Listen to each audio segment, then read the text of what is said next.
fierce the puissance of the magnetism, and the quantity of energy disengaged by the coition. Thus, in the union of similars, as of halogens, with each other, there is no strong passion or explosive force. And the love between two persons of like character and taste is placid and without transmutation to higher planes. On the mystical marriage, De Noctis Mystics. O my son, how wonderful is the wisdom of this law of love! How vast are the oceans of uncharted joy that lie before the keel of thy ship! Yet know this, that every opposition is in its nature named sorrow, and the joy lieth in the destruction of the dyad. Therefore must thou seek ever those things which are to thee poisonous, and that in the highest degree, and make them thine by love. That which repels, that which disgusts, must thou assimilate in this way of wholeness, yet rest not in the joy of the destruction of every complex in thy nature, but press on to that ultimate marriage with the universe, whose consummation shall destroy thee utterly, leaving only that nothingness which was before the beginning. So then the life of non-action is not for thee. The withdrawal from activity is not the way of the Tao, but rather the intensification and making universal of every unit of thine energy on every plane. This is on joy from pain. De voluptate ponarum. Go forth, O my son, O son of the sun, rejoicing in thy strength as a warrior, as a bridegroom, to take thy pleasure upon the earth and in every palace of the mind, moving ever from the crass to the subtle, from the coarse to the fine.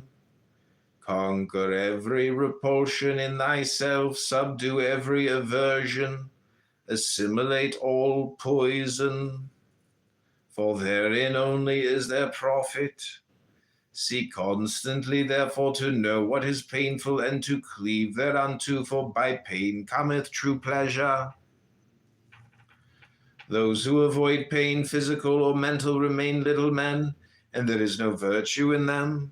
Yet be thou aware lest thou fall into that heresy which maketh pain and self-sacrifice as it were bribes to a corrupt God, to secure some future pleasure in an imagined afterlife. Nay, also of the other part, fear not to destroy thy complexes, thinking dreadfully thereby to lose the power of creating joy by their distinction. Yet in each marriage be thou bold to affirm the spiritual ardor of the orgasm, fixing it in some talisman, whether it be art or magic or theurgy. On the final will, De voluntate ultima.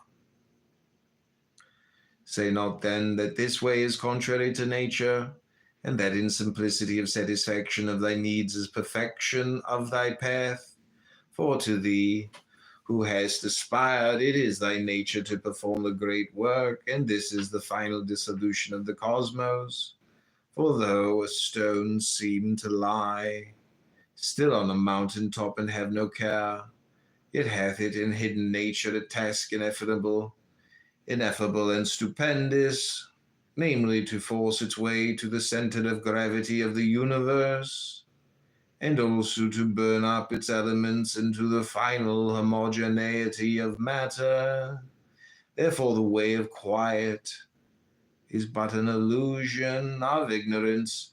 Whoever thou mayst be now, thy destiny is that which I have declared unto thee, and thou art most fixed in the true way when, accepting this consciously as thy will, thou gathereth up thy powers to move thyself mightily within it.